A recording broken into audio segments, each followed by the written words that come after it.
over the button.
let's make lemonade. Okay. Let's go to work. Stop! That's the signal! Go! Go! Six!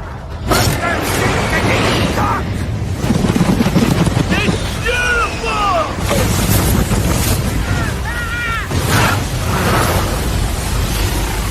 Mother Nature just pissed her pants, dude! Start your day with a jolt of energy and no-holds-barred opinions. This is The Rush, where Travis Justice and Ross Peterson bring you bold, unfiltered, and uncensored takes on sports, life, and everything in between.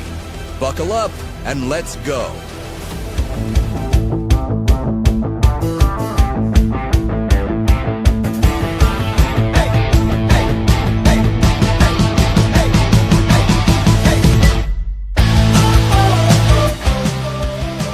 Welcome to the Rush Radio Show, powered by Willis Automotive. Good to have you along on a Wednesday morning. I'm Travis Justice. He's Ross Peterson. If you're listening on the audio stream at therushradio.com or on the Android The Rush with Travis and Ross app, good to have you here this morning. If you're watching on YouTube, thank you so much for tuning in. Make sure to subscribe to this channel, leave your comments, and also like this video. You can follow us on our social media channels, X, Facebook, and Instagram. Hello there, Roscoe.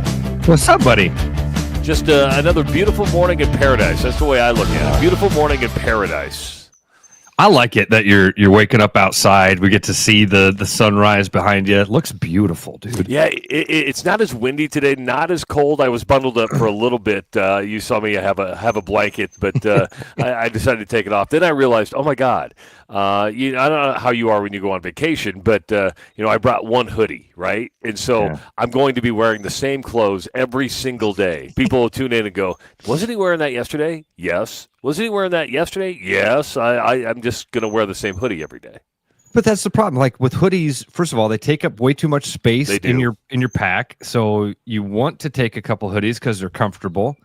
But yeah, you just kind of pick one and go with it. All I know is that my butt is really, really sore today. I mean, my butt is so sore. I went horseback riding yesterday. And this, I do this every time I come up here. I go on the long trail ride, and they're just trail horses. But it was, trail rides are supposed to be pretty easy, and for me it was easy. I had a horse named Cookie yesterday. Cookie was my horse, and very easy. They're like, hey, just grab the reins, go to the left, you'll be fine. Go to the right, you'll be fine. Just pull up, he'll stop. Well, my son-in-law Will is with us along with Abigail, and Will had never been on a horse before. Will's from the Bayou. Will's from Mississippi, right? And so he's on a horse for the first time. Now Will's about 5'4", 5'5". He's a short dude, good dude, good man. Yeah, but he's on a horse for the very first time, and we go clear up into the buttes, right?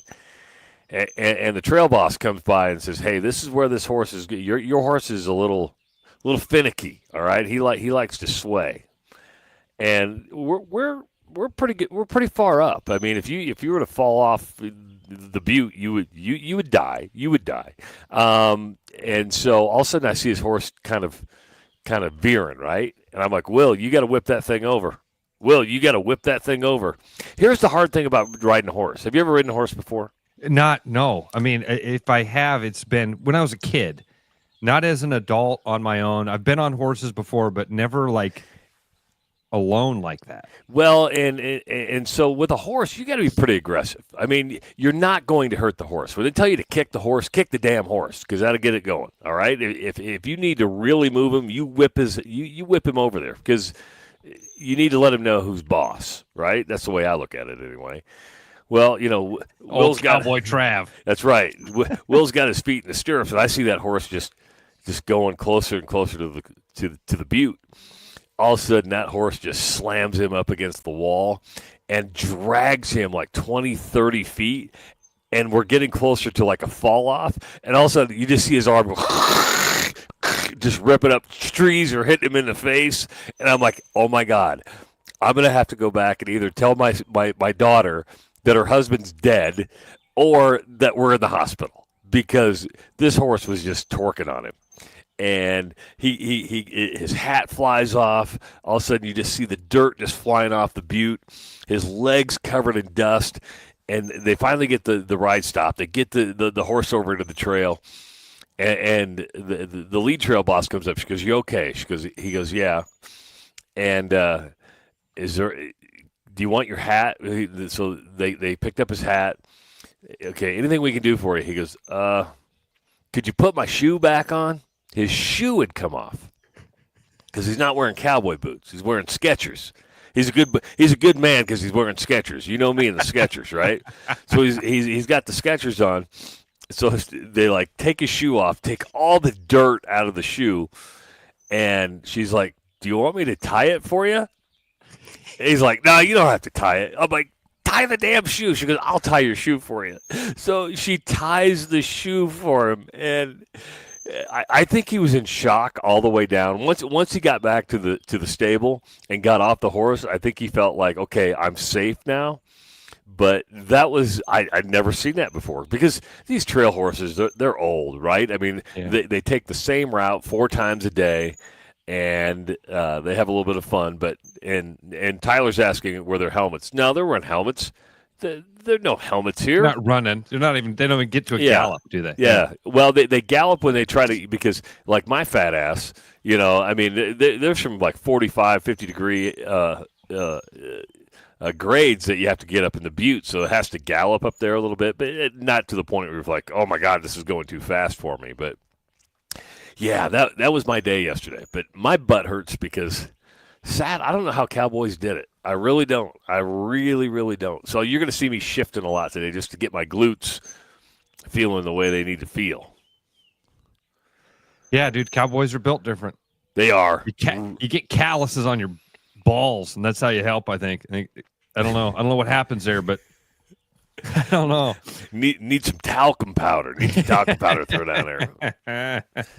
Get rid of that. But, yeah, so a good day yesterday. So now we're just starting all over, doing it again, man, doing it again. Hey, Chris Conley from the Iowa Event Center, Wells Fargo Arena, which is now transitioning into the Casey Center, is going to be joining us right around 7:30. If you drive down 235, you're going to notice that the rebranding of Wells Fargo Arena, soon to be Casey Center, is now starting to take place. The Wells Fargo signs are coming down. The Casey Center signs are going up. And Chris is just an all-around good guy, and he's going to be joining us. Last time I saw him, Ross, he was like, "Hey, don't feel like you have to have me on." He goes, "Sometimes I just feel like." I go, "No, dude, you're one of the few guys that has an open invitation. If you want to come on the show, you can come on the show anytime you want." Yeah, I hope Chris knows he's always had that sort of relationship with us. Anytime he's got something to promote, we love having Chris on. I've always thought of Chris and like Greg Edwards, Brooks. You know what I mean? I look at those guys as that's how we stay. That's the cool club. That's the cool kid table at the lunchroom. And when you want to know where the party's going to be at Friday night, you walk by the cool kid table and you go, "Hey, where's the party Friday night?" And if you're cool enough, you get invited. If you're cool enough, they go, "Oh, yeah, here's the information you need to know. Thanks for asking." And that's kind of how I look at that group of people. And I put Greg in there. I guess we got to start saying Trina, right? Yeah, yeah. That's Chris and Trina. Yeah, Greg's out now. Greg's out. He's a nobody now, Yeah. So he's cool kid emeritus. We'll give Greg cool kid emeritus. We'll give him that emeritus title. Yeah, he broke up with the prom queen, so that gives him an air of mystique. Ooh, yeah, right. Good You're way like, to look okay, at so it. he's not at the party anymore, but where's he at? He's at a cooler party. Is he at a cooler party? Connolly's here. We're good. Yeah, he brought Trina. We're good. Who is the coolest person? I mean, if you had a homecoming vote in Des Moines, it's Brooks Reynolds. Okay. Andy Fales has said that. Andy nailed that. Andy said a long time ago, "I think Brooks is the homecoming king of Des Moines." I was like, "Yeah, that's how that's set. That's the right way to put it." That is a good way to look at it because, dude, Ed Wilson would be real close. Yeah. In fact, that might even be a demographic thing. That might even be like a demographic thing. Above 45, you pick Ed. Below 45, you pick Brooks. I'm not sure. Keith Murphy'd be up there. Are we on the homecoming court? No. Damn. We were runner up in the freshman homecoming We don't even make homecoming court. No, we were the runners up. They told us we were the runners up for freshmen, but they don't actually count the votes for second. Damn it. Yeah. It's all right. Hey, dude, we're in the school. We're enrolled. We go to class. The cool kids know our name. And that's probably the best part. The cool kids do know our name. We walk up with our lunch plates and go, "Can we sit with you today?" And if we get a yes, it's a good day. If we get a no, yeah, they don't look at us and go, "Who dis?" That's fair. That's the way we look at it, dude. Were you on the East High homecoming court? No. You should have been. No, I dated. I went to dances with the homecoming queen twice, the prom queen. So, I mean, I was at the table. Ross always finds a way to get to the table. You always find a way to get to the table. I got invited to the parties because I hosted them. But that was the only reason I got invited. I was on the Tri-Center Neola homecoming court. But when you have 26 males in your senior class, or 30, it's kind of hard not to be. It's still impressive. That's still impressive. I wasn't homecoming king, though. I wasn't homecoming king. I wasn't even runner-up. My claim to fame was going to prom with the prom queen. That was a big deal. Was it out of pity that she did it, or did she... Or did she generally like you? Yes. Yes. Yes to both. Yes. Yes to both. I like that. It's a good answer. It's a very, very good answer. We got Game 3 of the NBA Finals tonight. The Thunder and the Pacers are tied at 1 game each. The Pacers are saying that Tyrese Halliburton's supposed leg injury, it will not be a factor tonight. Ross, I hate to use this, and it is, and I'm just asking the question. With the Pacers kind of with that advantage because they stole one in Oklahoma City, is tonight a must-win for the Pacers coming off the beatdown they took in Game 2? I mean, I see what you're saying there. And I like how you kind of couched it at first, like, I hate to even say this because it's just Game 3. So calling it a must-win is obviously not quite. That's overstating it a little bit, but they're the underdogs in this series. They were, I hate to say, lucky to get out of there with Game 1, but they were lucky to the victory in Game 1. After being, weren't they down like 15 in the fourth quarter? Yeah. So I do feel, Travis, like it is a. Oklahoma City could get a lot of momentum with another win tonight. So in that way, if you want to make this a competitive series, if you want to push this thing to 7 or win this thing, yeah, I like that. I think tonight's as close to a must-win as it can be without actually being that back against the wall type of thing. Be huge. What is the spread for tonight's game? Do you even know? I don't know real quick. All right. I'll let you go to the Google machine. I'll find it for us. But I'm curious what the experts are predicting for tonight. I wouldn't be surprised if Oklahoma City was favored. I mean, it was earlier in the season that Rick Carlisle called Oklahoma City the best basketball team on the planet, and when you say that about a team, that speaks a lot about the respect you have. Dude, spread's 5.5. Oklahoma City? Yes. I mean, they were close to 10 in Game 1. Probably a little bit lower in Game 2 coming off the loss, but still. Gosh. Again, I'm not much of a gambler. What a tough pick this is in the NBA. A 5.5-point game. Dude, we've seen these games swing so much in the final minute. You could nail that. You could know tonight Oklahoma City is the better team. They're going to win that game. It could be a 4-point game. That's tough. That's a tough pick. 5.5. I think if gun to head, I'm probably going to give the points and take Oklahoma City. I think they're the better team. That's what I would do. Yeah, it wouldn't surprise me if they won this thing 4-1. Yeah. That's why I call tonight almost a must-win for the Pacers. If the Pacers can get a win tonight and keep building with that with advantage they have at home right now, I think that would be beneficial. If they lose, it's going to be hard to regain that momentum and make a dent because Oklahoma City so good. But Game 3 coming up tonight, and we'll be following that. Of course, Tyrese Halliburton kind of on the Pacers bandwagon. Like to see the Pacers win this thing. But, yeah, so we got Game 3 of the NBA Finals tonight. I'd much rather see the Pacers win because of Halliburton. That's the only reason. But I would much rather see Indiana win this. There's a lot more fun with that. I definitely want to see this series be a good series. Oklahoma City walking away with this thing that isn't good for anybody except for Oklahoma City. It'd be bad for the NBA. Be bad for everything. The Indiana Fever, without Caitlin Clark again last night, lost to Atlanta.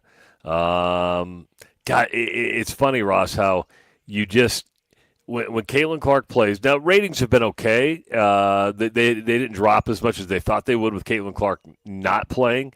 They're not the same, but the Fever lost again last night. They've won twice without Caitlin. I think they've lost 3 times without her. Kind of gearing her up for that next game, which will be this weekend against New York. But it's even fun to watch. You realize how clicks mean everything, right? I mean, when it comes to the internet, it's getting folks to click on a story. And the truth is, when Caitlin Clark's not playing, the WNBA isn't even like in the main section of like ESPN.com. I mean, it's like the sport virtually disappears. That's how much she means to the. I'm not going to call it clickbait because there are stories around her, but she just garners more attention than any other player. It is that Caitlin Clark effect we talked about, but yeah, I mean, it's just I had to go search for the Fever final score last night. Really had to, okay, well, Liberty won. We know that. They're still unbeaten at 9-0, but had to just, keep going down, keep going down, keep going down. Oh, the Fever got beat. It's amazing. Yeah. This is the minute that she got hurt. I thought this is what I predicted. All of my interest in the WNBA is singular. It's Caitlin Clark. Went to dinner last night, the WNBA game. The Fever game was on the TV. I looked up there for a few minutes and thought, okay, is Caitlin up there? Is she playing in this one? No, she's not playing. And I didn't turn back to it. She's not. It's that line. I don't remember if it was Greg Doyle or who said this. She's not the thing that moves the needle. She's the needle. This is the best example of that, Trav. I mean, like, the league continued to march on. The league continued to play games. I haven't seen a highlight. I haven't even seen the Angel Reese hate thing. You know what I mean? The guys joking, gambling that she'll miss her first shot type of thing. Even that has kind of faded away in this last week or two, it seems like. You know, I'm kind of a conspiracy theorist. Maybe that's hanging out with you for 15 years. Yeah, right. I love it. You rubbed up on me. But it's like it's almost like the WNBA's drawing this thing up. As Ross takes a swig of his Core Power from Atlantic Coca-Cola bottling. Got the vanilla again today. Did you buy that or did you go get more? No, I actually went and bought a case of it. Is that your second case? Is that the one you told Eli? Oh, so Eli downed the first case, didn't he? His first case was gone. Like days, it was gone. And then we made the mistake of because Audrey loves it too because it tastes like ice cream. So anyway. Yeah, if you haven't had the Core Power, get the Core Power from Atlantic Coca-Cola Bottling Company. Now, here's my conspiracy theory. It's like the WNBA is drawing all this stuff up. And I know Caitlin Clark's hurt. She's got a quad injury.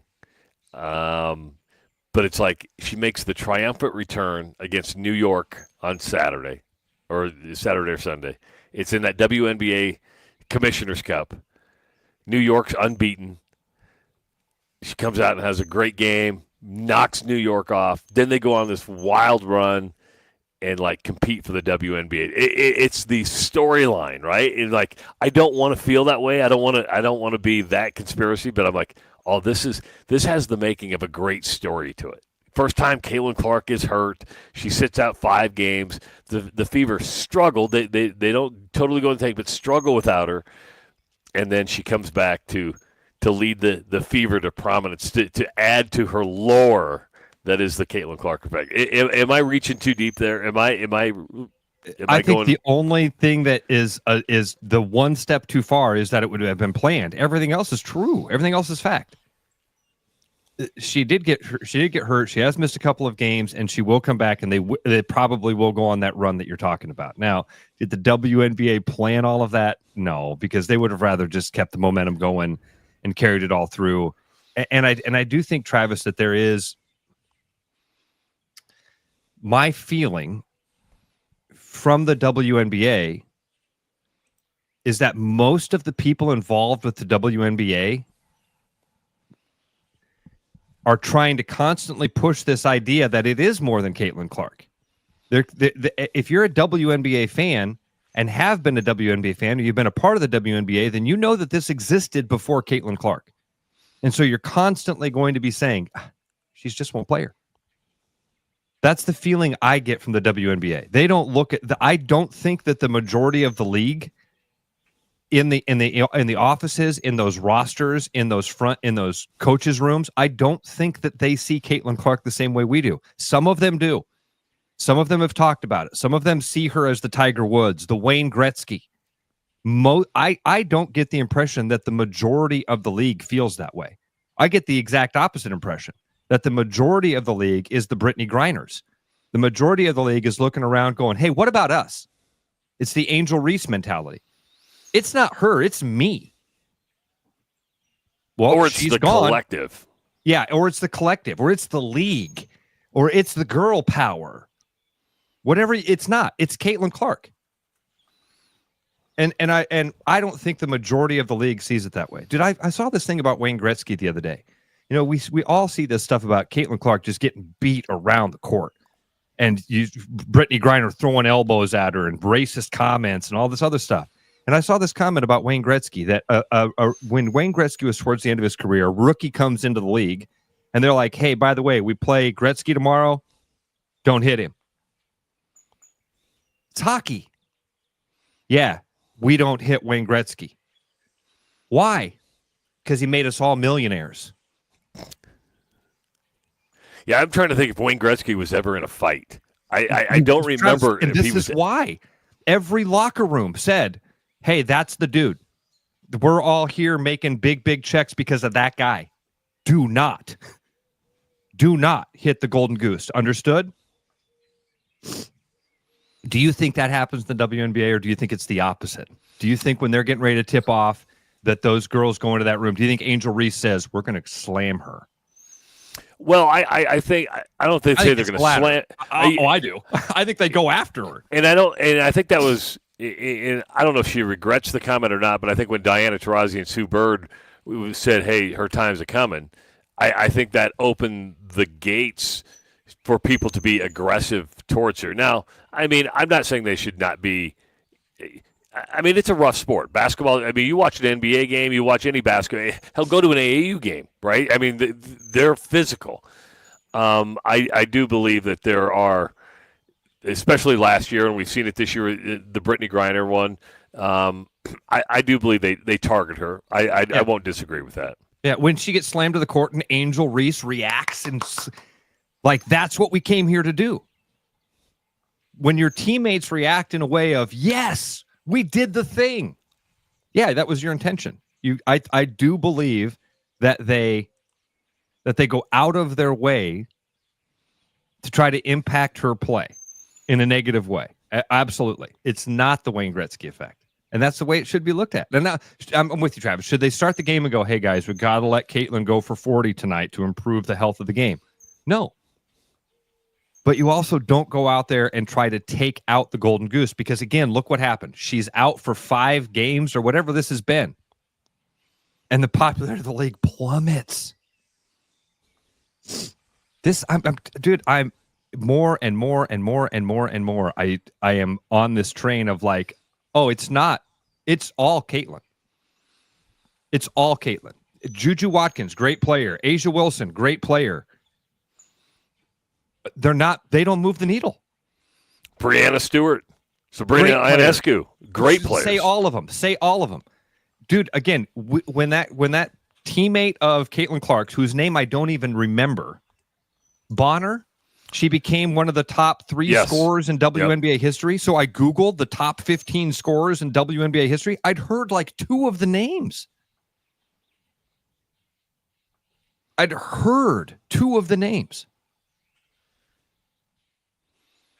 So,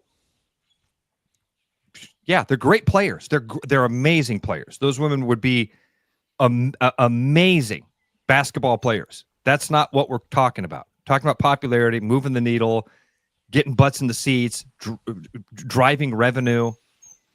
One person. It's not dynasties. It's not a great team. It's not MVPs. It's Caitlin Clark. She's not there. It's gone. And that's why the league needs her back, especially on Saturday when they take on the Liberty, which I bet she plays. She's going to play this weekend. I mean, you've got a 9-0 New York Liberty team. It's the WNBA Commissioner's Cup. It's a weekend game. It's just ripe for a big return, a triumphant return maybe, and they need her back because they're 2-3 without her. 515-517-2303, but I just gave the number, and I don't know why I did because it's habit. We're not taking phone calls today, but if you do want to email us, Travis@therushladio.com or Ross@therushladio.com. And probably the best way to interact with us this morning is on the YouTube chat or on Twitter, so which is at the Rush Radio. So we'll take a break, come back. We're going to call it a Rabbit Hole Wednesday, right? Ross has gone down some rabbit holes while I'm sitting in Fort Robinson, Nebraska, and we'll hit some of those rabbit holes when we come back on the Rush Radio Show, powered by Willis Automotive. Your house wasn't built for bats, birds, or raccoons, but try telling them that. At Bats and Bugs Pest Solutions, we've been helping Iowans take back their homes for over 20 years. We use cost-effective, eco-friendly methods to solve wildlife and pest problems the right way. Whether it's bats in your attic, birds in the vent, raccoons in your chimney, or moles in your yard, we have long-term solutions. Call Bats and Bugs Pest Solutions today at 515-218-3400, and let's make sure your home doesn't become their home. The Royal Mile, where everyone's a wee bit British. The Royal Mile is downtown Des Moines' living room with classic pub favourites. Pair them with a glass of whiskey or an expertly poured Guinness. It's bloody brilliant. The Royal Mile, a proper British pub. There's always something new at Fong's Pizza. The patio is open and ready for you, your friends, and an ever-changing menu of tiki drinks. Or try our new noodle dishes alongside your favorite slice. It's all happening this summer at the new Fong's in the East Village. Thinking about buying a home? Get pre-approved in 30 minutes with Gary Presnell at Northwest Bank in Des Moines. Gary offers first-time home buyers programs, VA, FHA, IFA, and conventional loans. Call Gary at 515-975-6767 or find his profile at nw.bank. Member FDIC Equal Housing Lender. You know, Brian, at Central City, we really do have the best selection around. I know. High-quality stuff you can't find anywhere else. Whistle Pig Plantation Rum. Yeah, and over 150 of the best scotches on earth. And a ton of bitters, mixers, and more. You know what we are? High class. Definitely high class, yeah. Make way for the natty. Okay, maybe medium class. Central City Liquor is home of the 10% cash coupon. And the wooden nickel program. So, you're driving along the road and minding your own business when a thought pops into your head. When's the last time I had my alignment checked? You know it's important. Poor alignment can impact your tire wear, your grip on the road, and even your gas mileage. But just as your mind starts to ache and the sweat starts to pool around your lower back, you remember, I service my car at Willis Cadillac in Clive, Iowa, and they check the alignment for free with the purchase of any service. And the serenity of that thought frees you once again. Give us a call or head online to williscadillac.com to schedule your appointment today. There's a new spin on casual dining near Drake University. Lucky Horse Beer and Burgers. Craveable faves, flatbreads, delicious burgers, frozen cocktails, and a crazy cool vibe. Get to Lucky Horse Beer and Burgers today.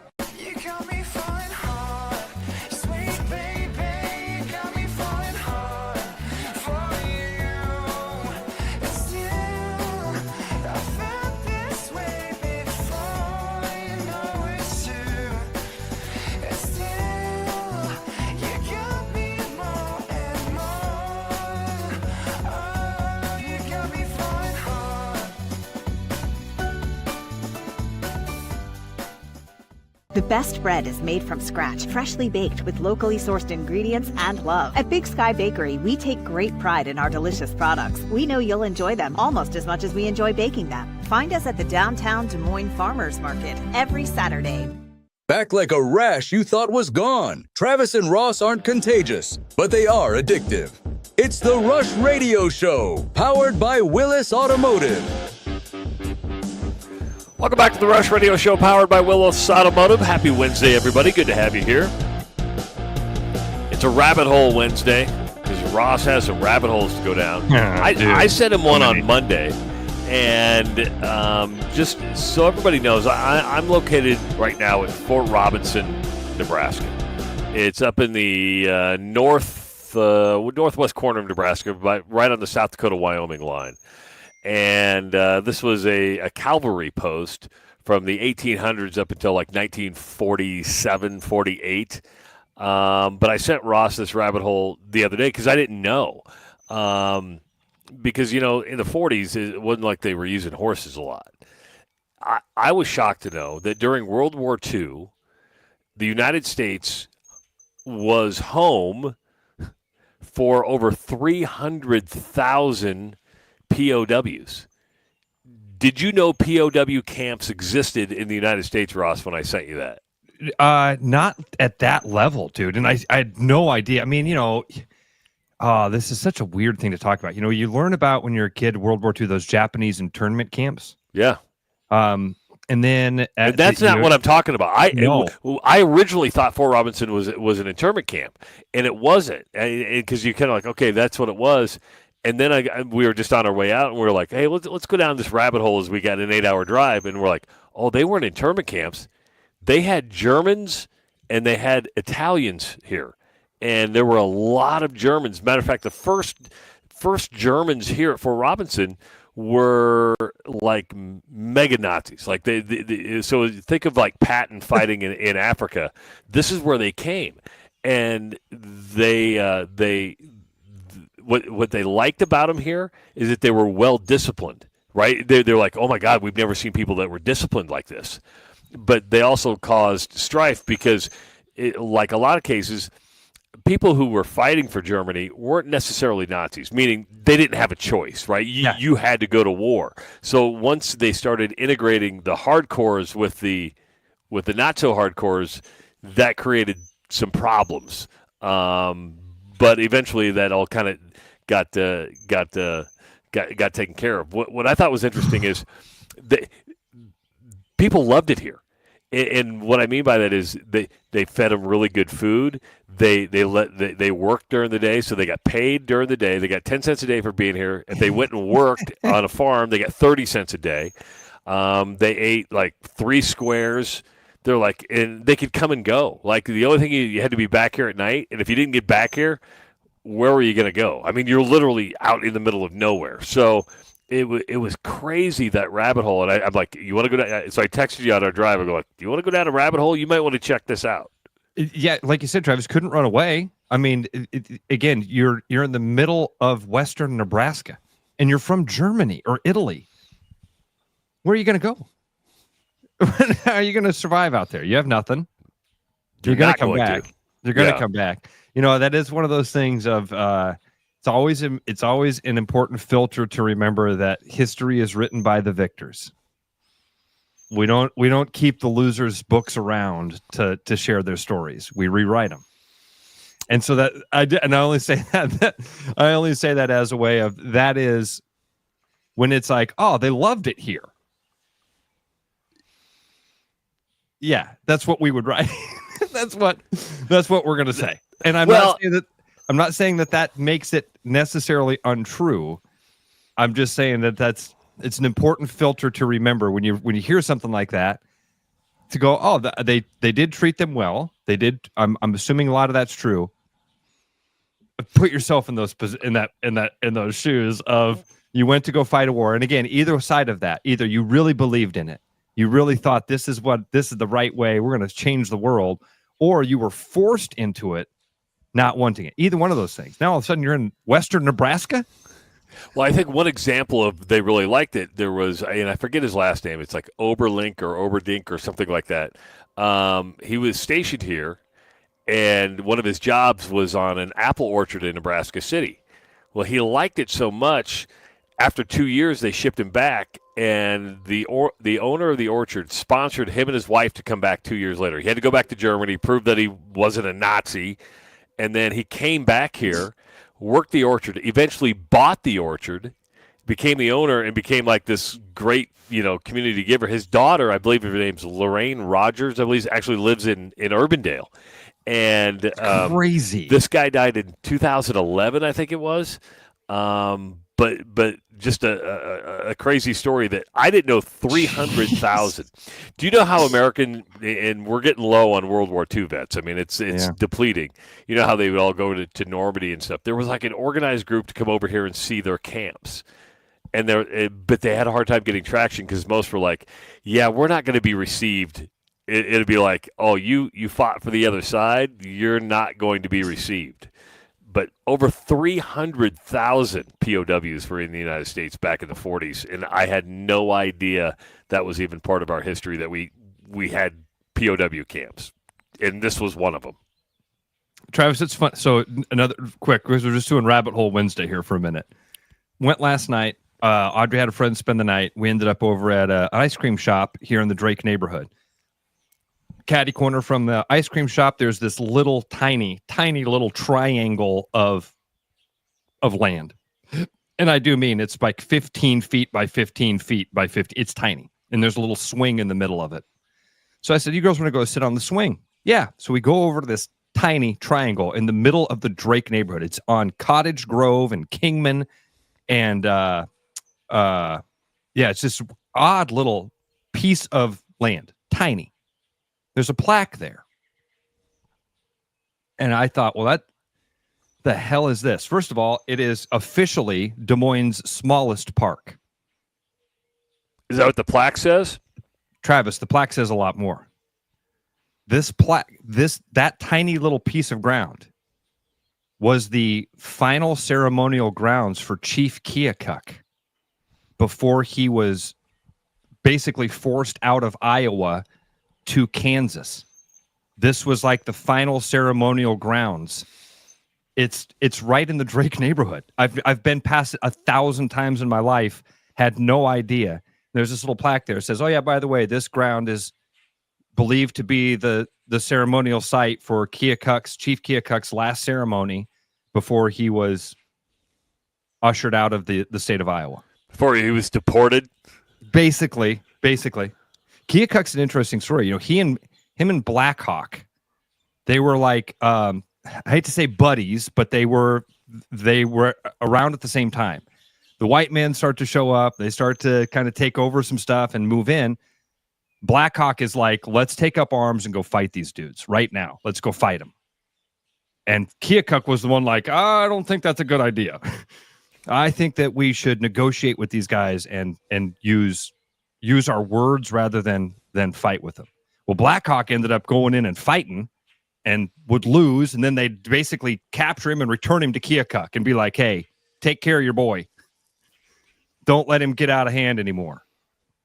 And that's how Keokuk and Blackhawk, that was kind of their relationship, was Blackhawk was the Malcolm X, Keokuk was the MLK.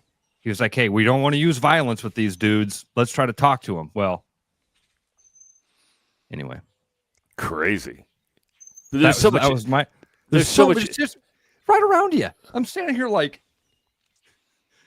there's a burnt up couch across the street now. How is this? Like at one point, this was ceremonial grounds. And think of what has happened on that grounds in the last 150 years since then, 160 years since that happened.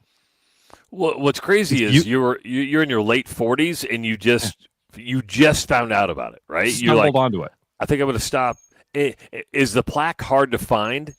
And what I mean by that is, you kind of go on and you're like, what is this back here? Oh, you start reading the plaque. You're like, how did I not know this stuff? Yeah. I took a video of it, Trav. I'll send that. I'll post that so you can see what I'm talking about and where it was. It's right in the middle of town. Everybody in Des Moines has driven past this thing. I mean, it's a block off the freeway, little tiny triangle of land, and it's got a plaque on it and a couple of swings. Plaque says, "Oh yeah, by the way, at one point in time, this was like the most famous ground in Iowa, sacred ground." And now it's the smallest park in Des Moines. 15 feet by 15 feet. A little bigger than that, but not much. Maybe yards. Any parking stalls around there? Can you park your car? No. Street parking? Street parking around it. I'll send it to you so you get an idea of it, okay? All right. And we'll post it. That'll be good. Of course, the U.S. Open starts this week, right? I don't know if you have this story or not. I got it ready to go, buddy. I got it ready to go. So if you are a gambling man, this is something that you might want to keep an ear to. Oakmont is hosting the U.S. Open. And, boy, Oakmont's greens might be the toughest that the U.S. Open has seen in a very long time. So they've got – we talked about this a little bit at the end of Monday's show, I think. There's the stimp meter is how they grade greens. How difficult is the green? The higher the number, the more difficult the green is to putt on, meaning how fast the ball is going to roll on said green. Normally for a major, they have the stimp meter for the USGA likes to keep the green speed at the stimp meter around 11 or 11 and a half. And that's just for a regular major. The greens at Oakmont this week are reading at 14 and a half to 15 inches. Meaning the greens are almost 50% faster than they are at a normal major. Oakmont is known for this, apparently. Okay, there's a classic line at Oakmont where a guy says he went to mark his ball with a quarter and the quarter slid off the green. The great line here. It's like a sled. It's literally almost like a sled. Yeah, it's bad. Lee Trevino once said, the members here want to see their guests in tears.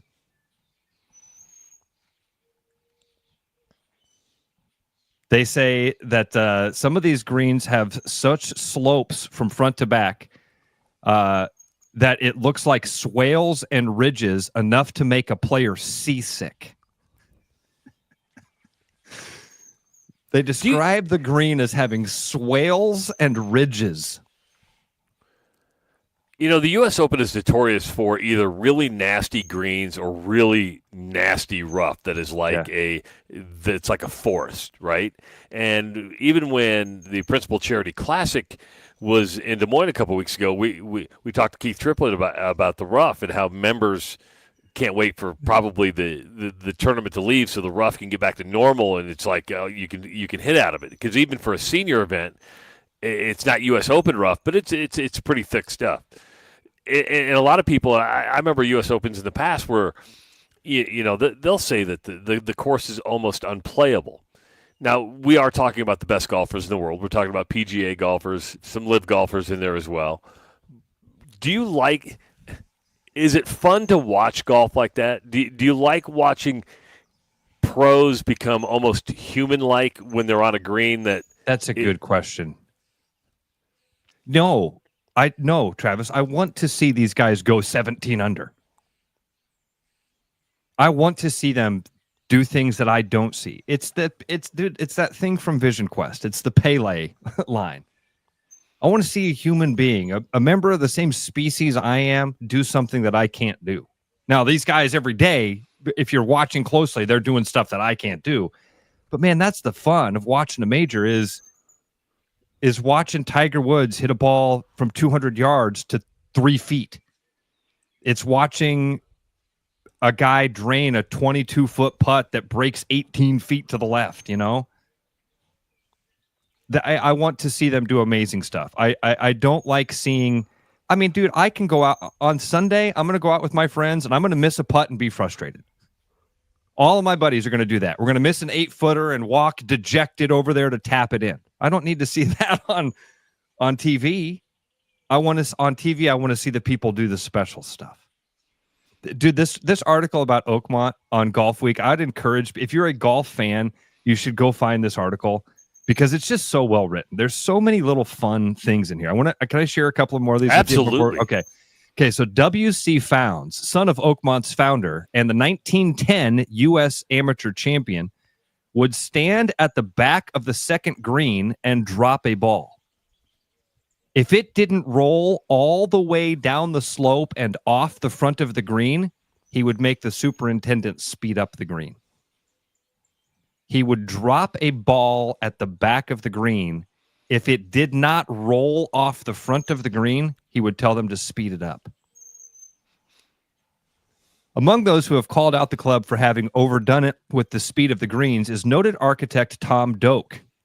Writing in his book, quote, The Confidential Guide to Golf Courses, he said, quote, it has all the charm of an SS commandment the way it's set up for a tournament.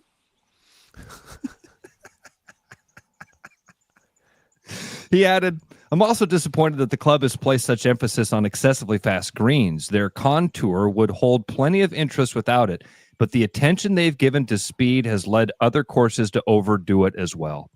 The fastest greens in golf, ? Prepare to hear about Oakmont's glassy putting surfaces ad nauseum during the 125th U.S. Open. If you had a nickel for every time the announcers mentioned it, you'd have a lot of nickels, but just don't use them to mark the ball on Oakmont's slippery greens. Have you, I mean, hell, you go to Waveland, you go to Grandview, and you'll be like, these things are rolling fast today. Oh, yeah, dude, I've been to Grandview. I've been to Grandview with guys that didn't enjoy it because Grandview was too fast. But again, that's how Grandview makes their course tough. The course is limited by geography. So how do you make the course a little more difficult? The greens are really hard at Grandview. I love it. I think that's fun. The USGA has often said they want the final scores at the U.S. Open to be even or even over par. And we've seen, I believe, in my lifetime that the winner of the U.S. Open is over par.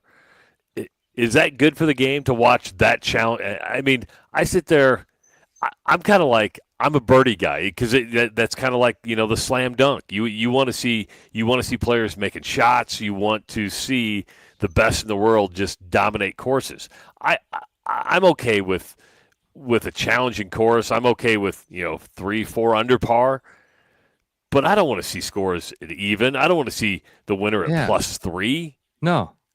Because it's not I mean, that's human-like. When we watch the best in the world, when you watch an NFL game, you want to watch the best be the absolute best. When you watch the NBA, you want to watch the best. When you watch golf, you want to see the guys and gals be the best they can be, not to just try to humiliate them. And I think there is – do you think there is a point of that to where the folks at Oakmont – Trevino had the line, the members want to see their guests in tears. Yeah. You almost wonder if there's a part of the USGA that's just like, oh, we're going to humble these people. We are going to humble the best of the best. You're saying the USGA wants to humble the golfers by putting them at Oakmont. Yeah, well, I would be interested in Coach Hersom in his take on this because he knows a lot more about the USGA than I do. But I really do think, Travis, it's as simple as the USGA wants to play on the absolute best courses. Well, I don't doubt that. But when it comes to making and Oakmont's not alone, whether it's the rough or other play. I mean, U.S. Open courses are traditionally the toughest courses these guys are going to play all year long, and they're set up that way. Do you think it? Obviously, it's got to be on purpose, right? I mean, because you can set up a course any way you want to set it up. And I think that's what they're kind of alluding to here is like what was that last line? I closed the article now, darn it. What was that last line about the I think they do it specifically for the tournaments too. Yes. Where once they know everybody's coming in, they go, okay, now we want to highlight our course. We want to show everybody how difficult this place can be. I thought that was a fun article. It was really well written. I tried to give you some of the highlights, but there's some more fun stuff in there if you want to go find that. But anyway, I prepared you with that last line. You're going to hear about it ad nauseum. We try to give you this stuff first. I love doing our little roulette rabbit hole stuff because it's amazing how often we talk about something and then, it becomes like a huge deal. You're like, can you believe this? Yeah. Travis and Ross talked about it on The Rush. Didn't you hear it? Of course. We were talking about how my internet feed has gone silent with WNBA stuff because, and I think that I think Dude from Iowa was the one that pointed this out earlier. Has your internet feed just become all AI Bigfoot? Do you know what I'm saying by AI Bigfoot? I have not seen one AI Bigfoot, but now I'm not on the internet or on my feed very much while I'm out here. So, but I have not seen a Bigfoot post. Should I look for Bigfoot behind me? Dude, I tell you what, these AI videos are getting they've jumped. That thing we were all joking about for a long time, like, well, yeah, but you can tell when a video's AI. You can tell, the mouth doesn't quite match up with the lips, or you can tell when the CGI thing kicks in. You go, that's CGI because I can tell. You can't tell anymore. Dude. There is this account out there, maybe accounts now. They're doing this. It looks like you have found Bigfoot's YouTube channel.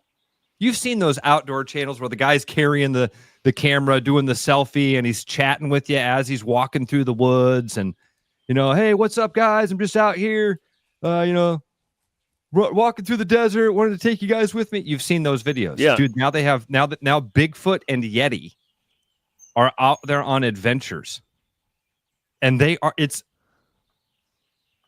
remarkable what this looks like. What's more brilliant, the ability to make something like that, or the person who thought, I think I'm going to make a Bigfoot channel because he's making money.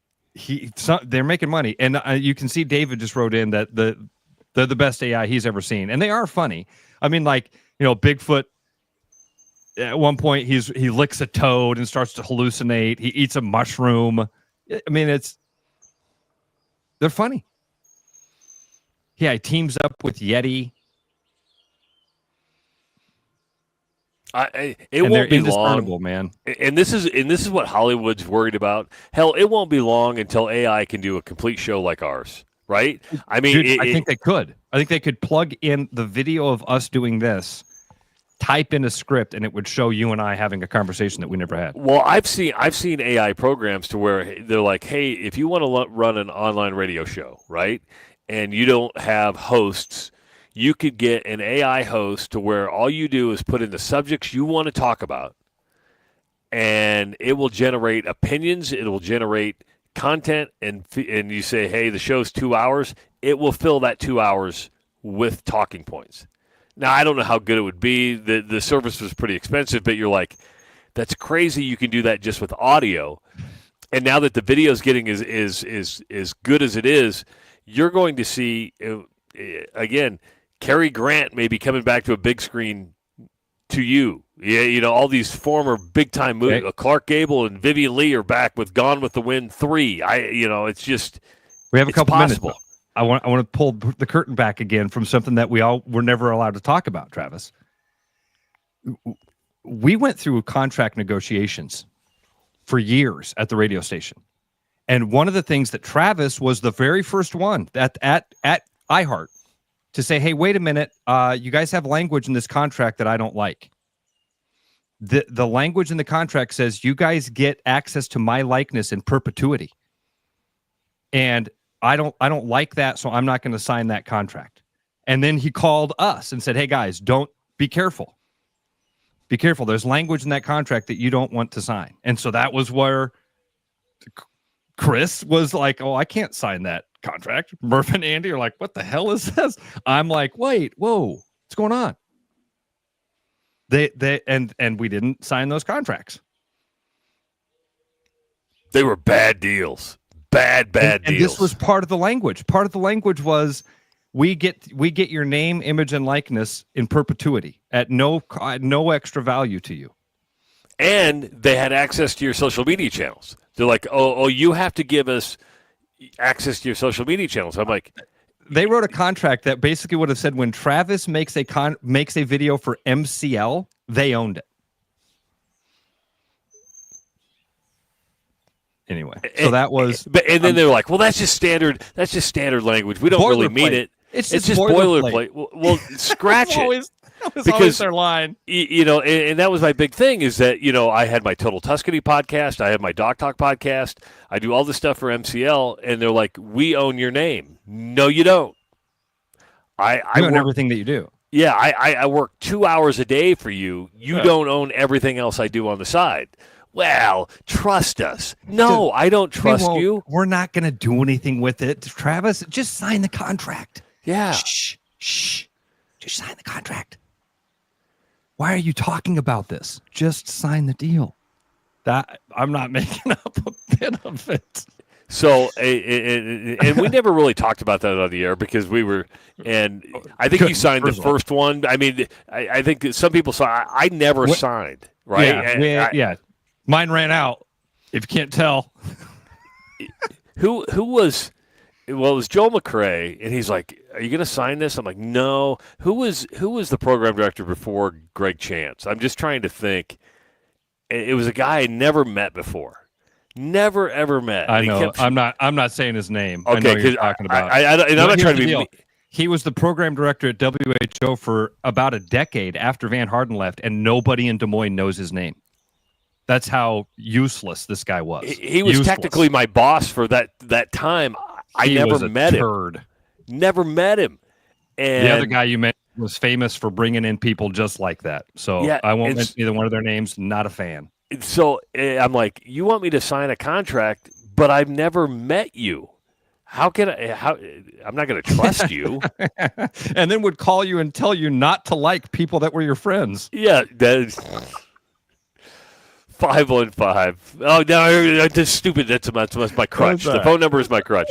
We got an hour in the books. More rabbit holes to go down. I hope you have more rabbit holes. So many, dude. So many. And then Chris Conley going to be joining us right around 7:30 on the Rush Radio Show, powered by Willis Automotive.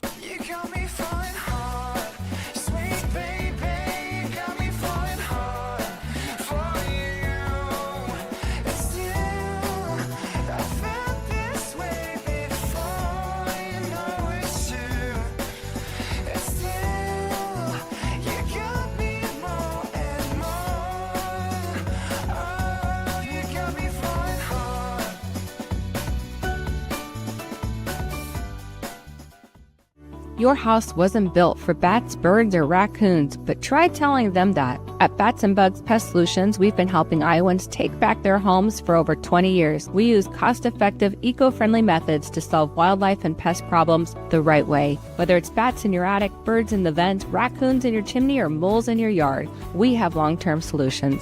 Call Bats and Bugs Pest Solutions today at 515-218-3400, and let's make sure your home doesn't become their home. Hi, I'm Josh Romick, Service Manager at Willis Lexus, and I wanted to share our Lexus Summer Signature event. Now through July 6th, you can get $100 off a set of 4 tires, $65 off genuine Lexus battery, $25 off a set of brake pads, and $10 off Lexus genuine wiper blades. The school year is coming to an end, which means summer is right around the corner, and so are the deals at Willis Lexus. Visit us online at willislexus.com or give us a call to schedule your appointment. Thank you, and have a great summer.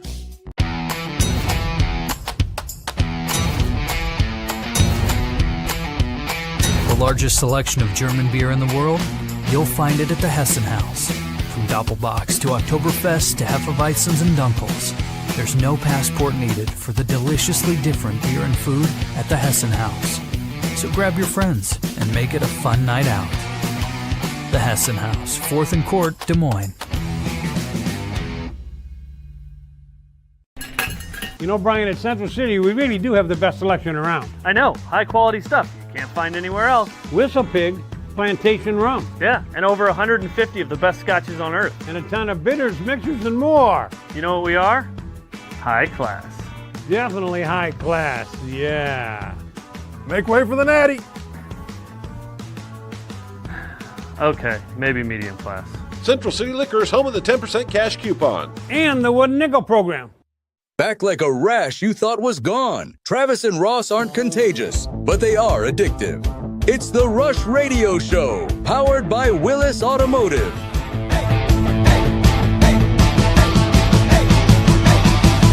What's that view? Welcome back to the Rush Radio Show, powered by Willis Automotive. I'm Travis Justice. He's Ross Peterson. If you're listening on the audio stream at therushladio.com or on the Rush Radio app on the Android devices, thank you so much. Subscribe to our YouTube channel. Like us on Twitter, Facebook, and, of course, Instagram. I always hit the damn wrong buttons. What do you mean? What'd you hit? Well, we had this little squares of us up in the corner. That's a sweet view. I love it, dude. The Starlink is it's freaking awesome. It looks fake. It looks fake. The tree. It's like, no, those trees aren't the right color. That looks faker than the Bigfoot videos, dude. It's real. It's real. The real thing looks more faker than the fakey. Speaking of fakey, rabbit hole time. What's that? I said rabbit hole time, right? Oh, we got rabbit hole till 7:30 when Chris Conley joins us. Dude, has there ever been? Let's really think about this for a second. Has there ever been a personality in the social media or in this zeitgeist like Aaron Rodgers? Oh. Aaron Rodgers might have gotten married. And nobody knows, A, if he actually got married, B, who his wife is. He said on the McAfee show, like, her first name was Brittany. That's his, and all I think is the movie Ted when I hear the name Brittany, because I think it's that's the first name, the Brittany, Brandy. You just keep going down the list of, and if you don't know what I'm talking about, go watch the movie Ted. You won't be disappointed. And people only found out, Ross, because he showed up at Steelers training camp wearing a wedding ring. And they were like, hey, are you married? He goes, I've been married for a couple months. And you're like, the crazy thing is, because of his previous relationships, which were very public. I mean, he Olivia Munn, they have a list. This article had a list of like some of his. I remember him dating Danica Patrick, and yeah. I'm not trying to play dumb here. Olivia Munn. Who's Olivia Munn? Is she an actress? Well, yeah, she's an actress, and she's married to John Mulaney now. Oh, wait, married to John Mulaney, the comedian? I believe so. Yeah. Do a Google search real quick and say. All right, I'll do that. And then the other one that they list in his list of celebrity. Shailene Woodley? Shailene? And I don't know who that is. Okay. I knew Danica, I know Olivia, but I don't know who Shailene is. I don't know Olivia Munn either. Really? Who's she? No. She was in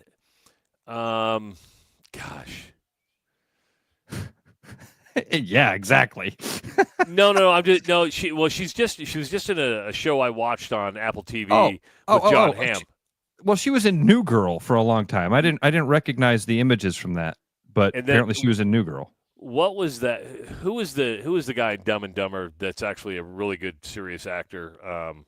Jeff Bridges? No. Who is that guy? I know you're talking about. Yeah. But remember he did the HBO show or whatever where he was a news guy, where he was she was like a correspondent in that. I mean, she's not Jeff Daniels.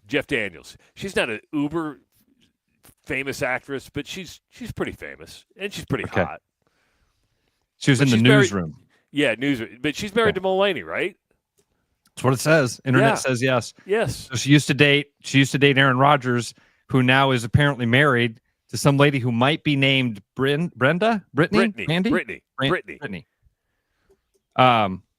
But we don't know. He says he's married. He's been married for a couple months. Maybe that's why it took him so long to sign with the Steelers. Dude, this guy, I'm being dead serious, and I don't want to have a conversation necessarily about Aaron Rodgers because I don't know. It's like trying to pin water to a wall, man. I don't know about Aaron Rodgers. He's polarizing. Everybody's got an opinion about him. Mine is like, guy's interesting. Like, dude, you can't be a starting quarterback at a Division I school without the internet knowing who your girlfriend is. Seriously. Well, the crazy thing about Aaron Rodgers is that, the thing he hated about playing in the National Football League and being a quarterback for the Packers and a 4-time NFL MVP is that he didn't like the fame. Well, that's part of the deal. Am I wrong there? I mean, that's part of the deal. If you're going to win a Super Bowl, if you're going to be a quarterback in the National Football League, fame comes with it. Way before that stuff happens. Way before that. Dude, we had the conversation earlier about being a homecoming king or queen. You don't become a high school quarterback. You don't become a high school quarterback unless you can deal with that stuff. And here's the deal with Aaron Rodgers. He does deal with it. I think he does secretly like it. I think he secretly loves it. You don't go on the Pat McAfee show once a week if you don't like attention. Yeah, because McAfee's probably the most famous national radio show now out there, right? Agreed. Yeah. And McAfee might be he's my favorite guy out there right now, just as far as because I like his attitude. I like I like that he's not politically correct. He's willing to try new things. You're like, oh, he's engaged. He's entertaining, right? And so when somebody's entertaining, you want to watch this. And you're right. You don't do the McAfee show if you don't know I know you're getting paid for it. He's paying Aaron Rodgers, but Aaron Rodgers knows that he's getting something out of it. So we've seen those clips. Fame. Yeah, we've seen those clips. Aaron Rodgers does not come on the Pat McAfee show and go, all right, yeah, hey, what's up, guys? I'm back here. No, he comes on. He's happy. He's excited. He's talking to his buddies. He gets to talk about doing ayahuasca. He gets to be Aaron Rodgers. No, I think it's fair to say, and maybe he's framing it wrong when you say you don't like the fame. You may not like the further invasion into your private life, and that's fair. I can see where over time. That's good. Good clarification there. And there's a difference between fame and then taking it too far to where you're like, man, you're invading my space. Frank makes a great point, dude. You can't even hide the fake girlfriends in college. Remember Manti Te'o? Oh yeah. There's an entire. It's not 30 for 30. What's the Untold or what's the Netflix?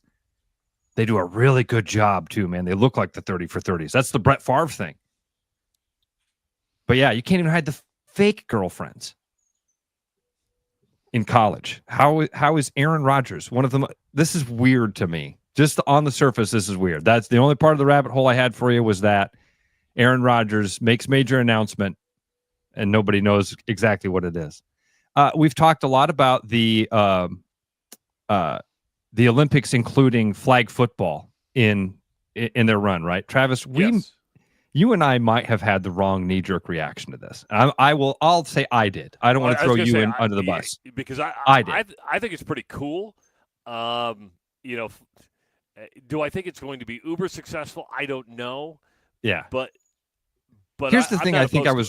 Here's the thing I think I was most wrong about in my knee-jerk reaction to it is how these NFL players would compete against these flag football players. In my head, the skills were parallel, meaning the skill sets, the things that you want to be able to do on a flag football field are the same thing you want to do on a football field, and the guys that do it at the NFL do it the best. So if you want to have a guy throw a football and a guy run down the field and catch the ball, your best options are going to be NFL players. Bijan Robinson has had a press conference the other day, or was on a podcast, and brought some pretty good points to the table here, dude. He says he would love to be on the Olympic flag football team, but doesn't think he's good enough. And lays it out this way, Travis. He says it is a completely different skill set. He says, like you have guys who can be running with the football and they can get this low to the ground and not get touched. No NFL player is out there doing that or trying to do that. It's a completely different skill set. Flag football competition is held July 14th through the 21st, 2028. It's a week before most veterans will be reporting for dates for training camp. Robinson will be 26 when the tryouts happen. Grew up playing flag football, participated in Texas's 7-on-7 competitions every summer. He agrees with the current flag football players, including star Darrell Doucette III, who said that flag football isn't the same as tackle football. The problem, though, is for me to want to watch flag football, I want to see names I know. That's where. Good point. I mean, when you're like, oh, flag football's coming in, and the Americans are going to dominate. I don't know who Darrell Doucette is. I know he's from Louisiana. I know he's like in his 30s, and remember, it's Darrell Doucette III. The third, yeah, and he's like the greatest flag football quarterback like ever. But you know who I want to see? I want to see Russell Wilson. Okay, I just threw that name out there because it's the first one that popped into my head. But yeah. you know what I'm saying. I want to see Michael Penix Jr. I want to see. I'm with you. Yeah. I'd like to see. I'm with you. You nailed it, Travis. There's got to be some star power. There's got to be something that draws me in to watch it. And I think that what's going to draw me in, dude, Caleb Johnson. You know, we talked about how I'm interested in the NBA Finals because of Tyrese Halliburton. If Indiana wasn't there, my interest level would be about half of what it is right now. What if there's a Hawkeye or a Cyclone that's on that team? That'll change our show. Our listeners will care more if there is, Xavier Hutchinson or Caleb Johnson are on that team. We'll care more. That's a good point, dude, as far as the star power thing.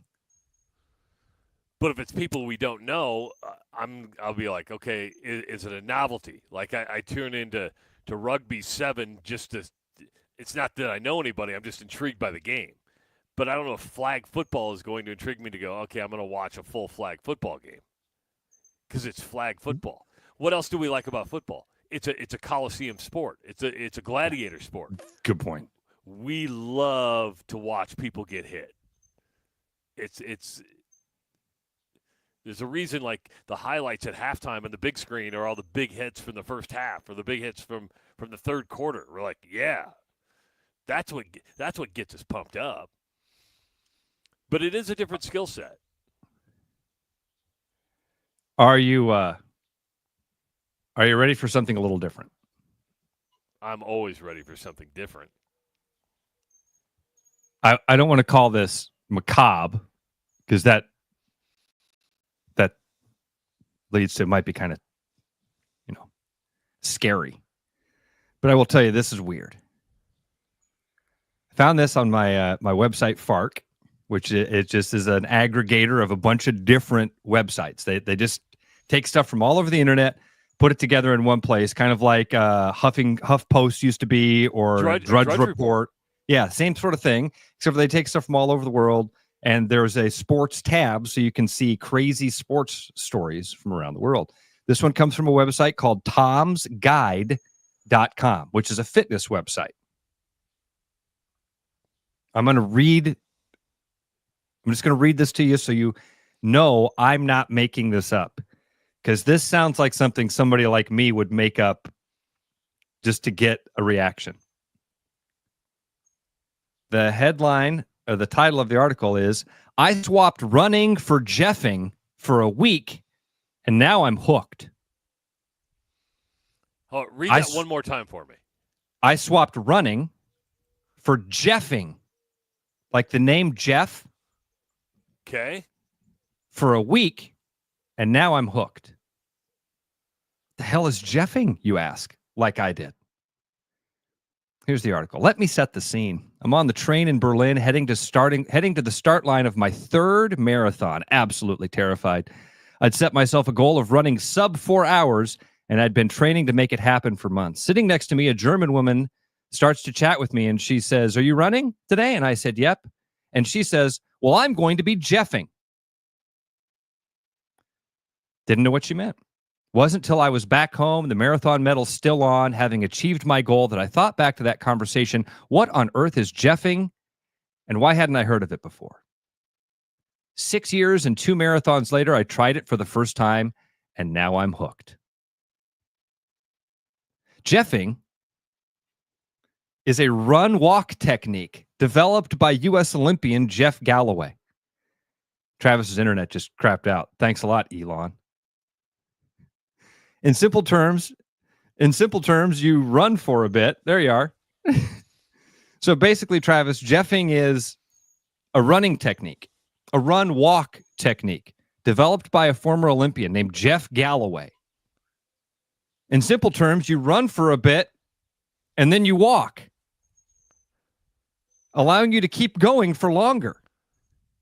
Quote, by alternating running and walking from the start, runners stay strong, recover faster, and finish feeling good, says Jeff Galloway. Instead of setting out for a run and continuing at the same pace, jeffing involves running for between 10 to 60 seconds, then walking for 30 seconds from the beginning of the workout. So he basically named the workout after himself. The dude said, I'm tired of running.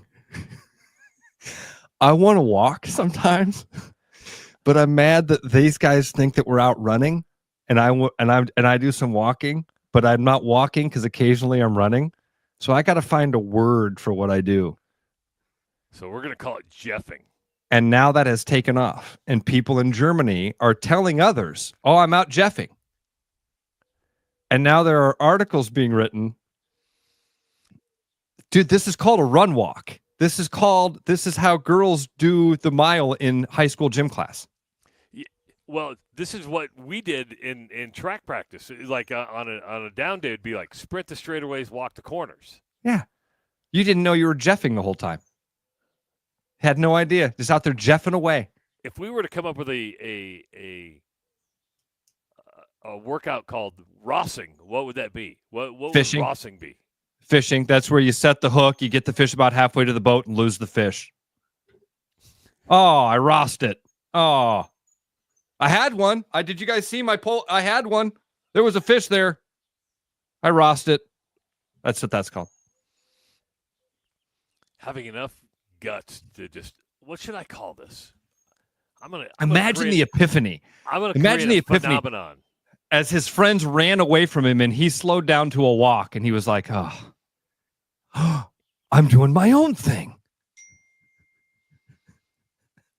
I love it. You see that? Man. Now the CrossFit guy is like, why did I call this CrossFit? Hold on. Yeah. It after myself. Courtney just sent me this.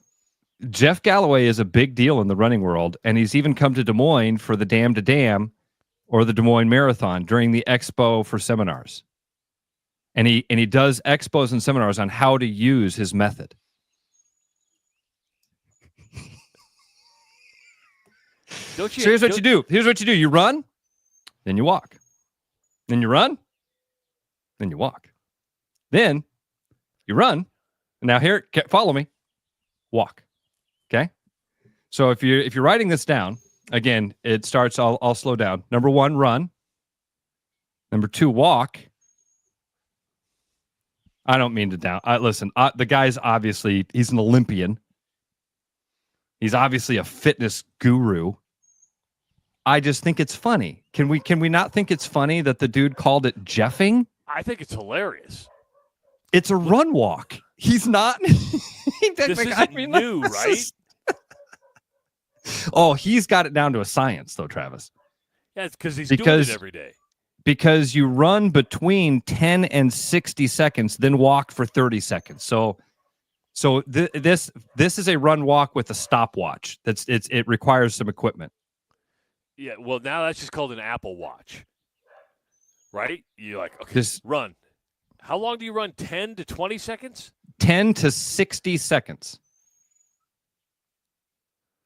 And this guy's getting paid to go speak at seminars to teach you how to jeff.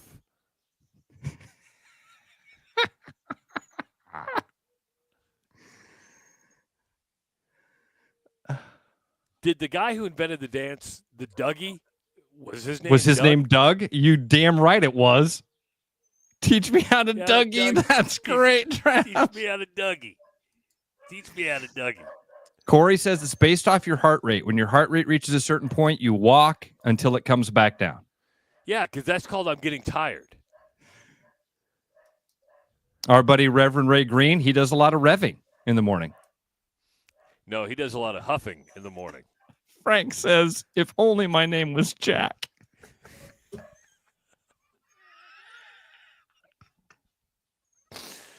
Oh, shoot. That's Shoot, that's great. And John, you're right. Don't hate the player, hate the game. I don't hate Jeff I hate all the people that bought this and recycled it. This is the thing that bothers me. I mean, your when girlfriend people just has bought it, right? Because she's when like, people, hey, Ross, you're talking about Jeff. I think she just said, hey, he's a big deal. She was just letting us know this Jeff Galloway in the running world. People know this guy. People know this thing. He comes to seminars and teaches people how to Jeff. I like if you can't hear that and see how absurd it is, I can't help you. The guy runs and then walks and calls it his name. Hey, man, he's leaving a mark. He's leaving a legacy. When Jeff is gone, Jeffing will still be around. And they'll tell the stories of how Jeff Galloway would run and then walk. I bet he has like a YouTube series on like how to Jeff properly. Damn right, dude. Look it up. Oh, you don't have your computer with you. I guarantee you he does. Guarantee you. I like how Ross says I don't have my computer with me when I'm on a computer. No, I just meant you couldn't. No. I didn't think you had your second computer there to do the Google and stuff. That's what I meant. The last time I was I switched over browsers, I'm like, oh, you lost me, so I'm gonna stay here. Yep, he is. Jeff Galloway is 79 years old. His website is jeffgalloway.com. Hold on. Yeah. Did you hear what you just said there? Yeah. The dude is 79 years old. Yeah. No wonder he's run walking. Huh. If you'd be like 45 in run walking, you're like, okay. See, dude, this is another one of these things, Kate. Because I went on my little thing with Harleys a couple weeks ago. Remember when I was like, God, Harley guys. And when a couple months ago, I went on my thing about Elvis. Like, so I've gone off about John Wayne before, right? People love it when you do that until you do their thing. They love it when they're like, oh, yeah, Ross, I love that thing you do about John Wayne. I love it when you talk about Harley. Wait, did you just talk about Harley drivers? Because I'm a Harley rider. You don't understand. You don't get it. You shouldn't say that about my. Yeah, that's my thing. Well, let's bring it down to sports. Soccer, right? There you go.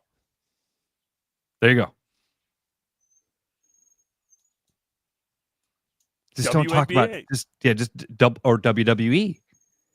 Oh, WWE. Just don't talk about my golden goose. I'm a part of a bigger group, and I'm a part of this thing that makes me feel more important than myself.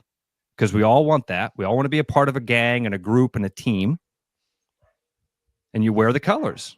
And and then you go, hey, don't talk about my team though. Oh, so behind me you'll see a big parade ground where the horses used to ride back in the cavalry days, right? Well, there's a big road that goes around it. It is 9/10 of a mile, so it's almost a mile. So I guess today, when I'm done with the show, after I get the replay up, I'll just go see if I can Jeff. Just Jeff out there. Just Jeff out there. Yeah. I'm going to get everybody who's here. We've got 18 people here. I'm going to go, hey, guys, we're going to do a workout today. We're going to Jeff together. You guys want to Jeff together? Dude, he's got an app. The Run, Walk, Run app. Do you need an app for that?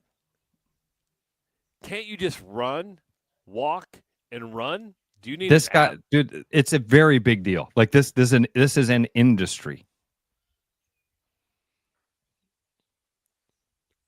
How do you become an Olympic champion? He's an Olympic champion. That helps. Yeah, it does. That gives you the credibility.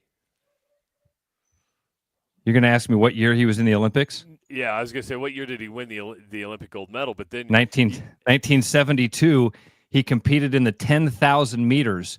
Wait a minute.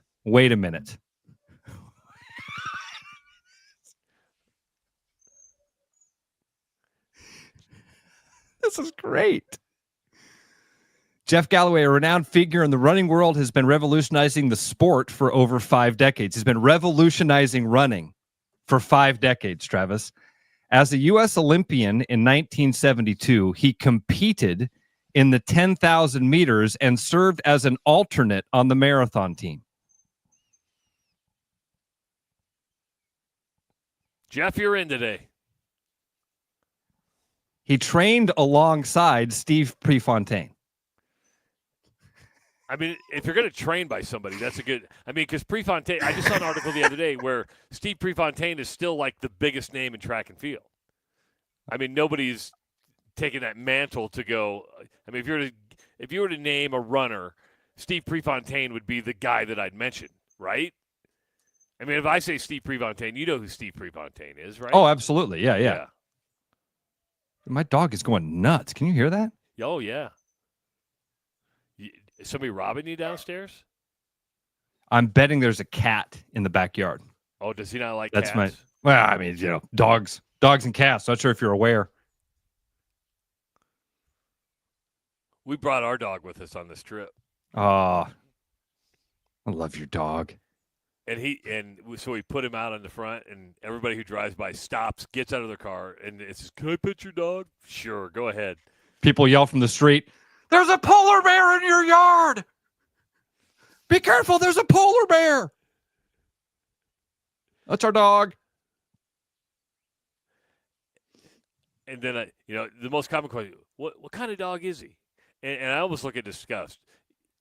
And I believe everybody should know what a Great Pyrenees is, right? It's like, well, it's a 120-pound, all white, fluffy dog. What do you think it is? Well, people don't know. Jesus, I know, pretentious prick. I am a pretentious prick. I apologize for that. I don't. Jeff Raines wrote in, says, as a Jeff, he's very uncomfortable with how this conversation has gone. Sorry, Jeff. Maybe this is something we should reach out to Trina Flack and be like, Trina, maybe we could have the Jeffing World Championships here in Des Moines. Oh. I bet there is a thing. I bet that's a deal. I'm going to look it up. Jeffing World Championships. Watch. This will become an Olympic sport. I mean, they're just adding Olympic sports left and right. Why not have to add to the track and field, Jeffing? And dude, am I how much of a jerk am I that for some reason, because he's not an Olympic champion, it diminished it for me? Like you were an alternate. It's so bad. The guy's an amazing athlete.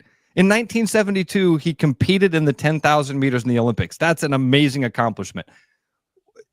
Here I am sitting in Des Moines, Iowa, having never accomplished anything. And I'm like, well, yeah, but you weren't even on the real Olympic team. I thought. As a marathoner. He has revolutionized running.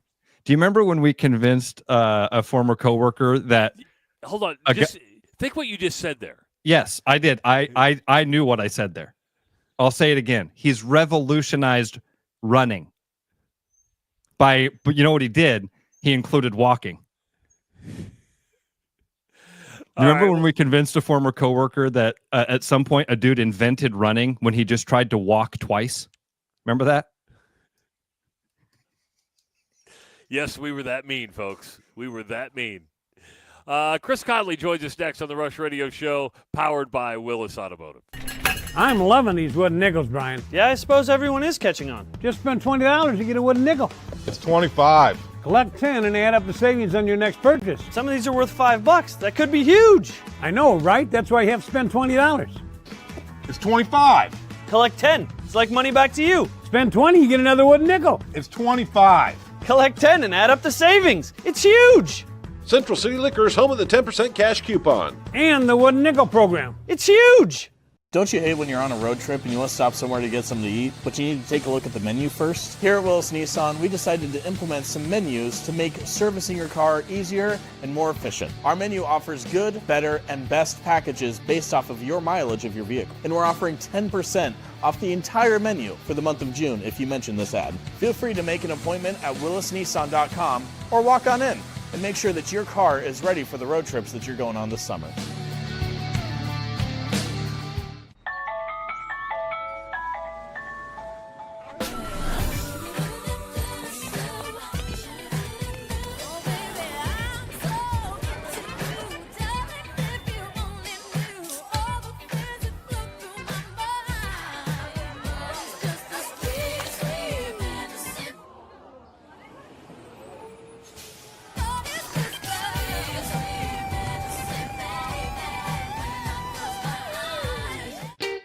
Missing a quality, home-cooked meal?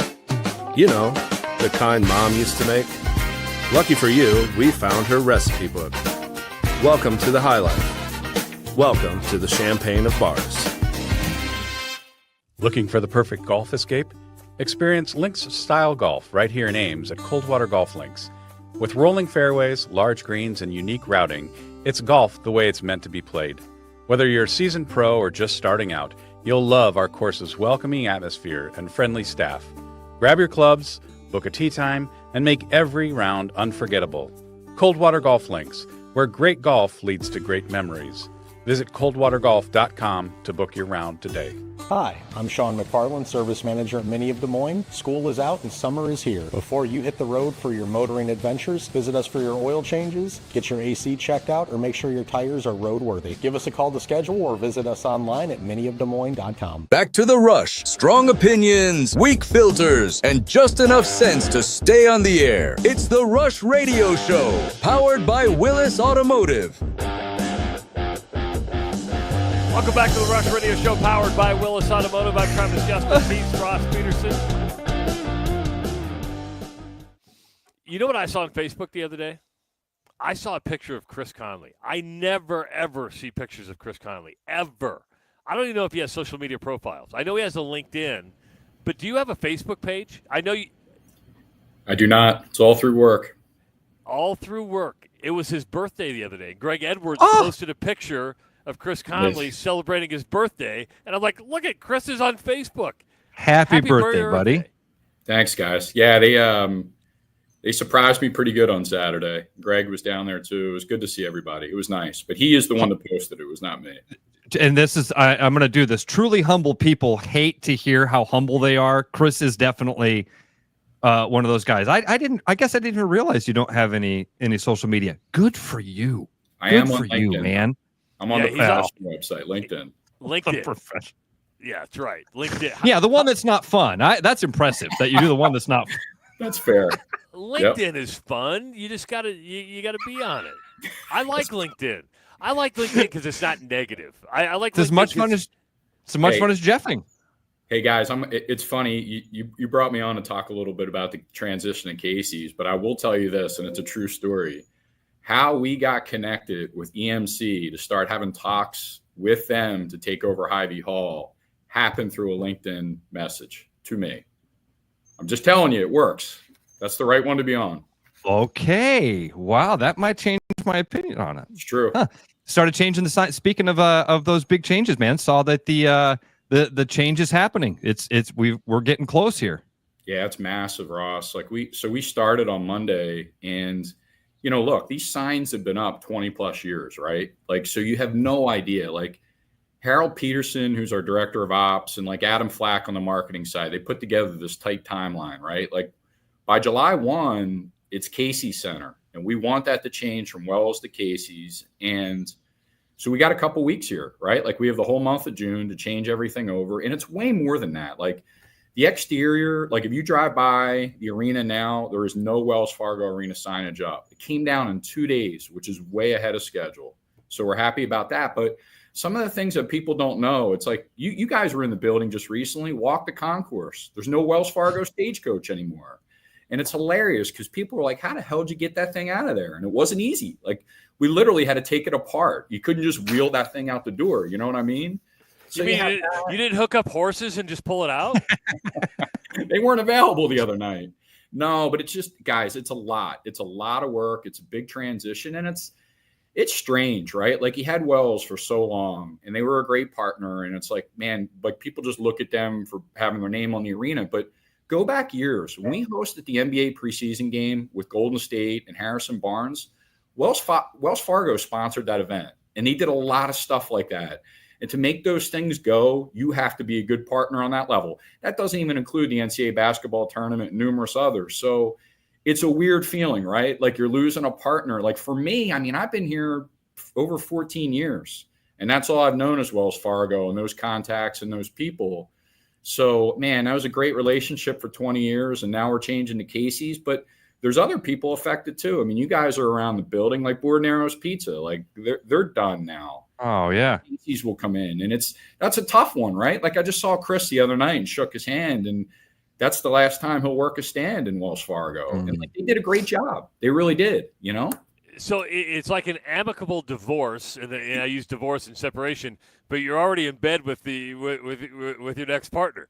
Yeah, it's Trav, you're right. But here's the thing, right? And like you guys have seen the landscape, like Wells, like with all due respect to them, they let us know early on, right? They had a 20-year deal. There was no runaround. Like we had an early negotiation with them about a year and a half ago. And like they looked at it and we presented some things to them, and they've just gone a different direction in a good way. Like you make choices. They had 20 years with their name on it. They made another choice. They let us know, hey guys, look at this now. If they wanted to, they could have told us, hey, those signs stay up until midnight at the end of June. And guys, they didn't do that. We laid out a plan. Jason Evans was part of that on our premium team. And they agreed to all that. They didn't have to do it. The stagecoach, the signs, all of it. It's funny because I was going to ask that because we're still pretty early in June. We're June 11th. And I'm like, man, you're losing value there in a way. I was surprised that they came down so early. So you're saying Wells Fargo said, go ahead, take the signs down. We totally understand the work that needs to be done. They were great, Trav. Like what we did, we really used, I think you guys know, like we had Matt Rife in the arena on Sunday night, which was a really big event. So now that we got past Matt Rife, that's where we asked for permission starting on Monday, because we do have Barnstormers games, but we're pretty quiet the rest of the summer and even through June. So I think that's why they were agreeable to it. They're like, yeah, go ahead. I mean, their name was still up for Matt Rife, and we had 11,000 people in the building. But I'm telling you guys, they could not have been cooler about this whole transition, and we really appreciate that. Okay, so you mentioned the stagecoach, obviously the big sign out that we all see, that signage outside. What's something that people wouldn't know? What's a big job or a big endeavor that is kind of off the radar for most of us? Every single one of our wayfinding signs that has Wells Fargo Arena on it needs to be changed. All of there's decals and stickers, and you just walk the arena. It'll make your head hurt, right? So it's like, that's why I've stayed out of it. Like we have like a team that's dealing with that. And I'm like, God bless you. It's a lot. But Ross, it's even more than that. Like it's all the signage everywhere. And like, we're kind of like a big campus, right? Like where Wells Fargo Arena was part of it. But just think about this. Like now that we're moving from Bordy's Pizza, like we didn't touch that. They ran that operation. They made their pizza. They served it to all of our suites, loges, concourse. Now we're taking over Casey's operation. So Derek Hickey, who runs our food and beverage operation, that whole team has been in pizza school, learning to make pizza to their spec, right? So it's just stuff like that. You got to go to school to learn to make a pizza? A Casey's pizza? Casey's pizza. Yeah. Casey's pizza. Again, Travis, you know this, man. It's that quality standards, right? They want to have a consistent product. True. If you're going to go to the Casey's in Wisconsin or Casey's Center, they want to have the exact same pizza.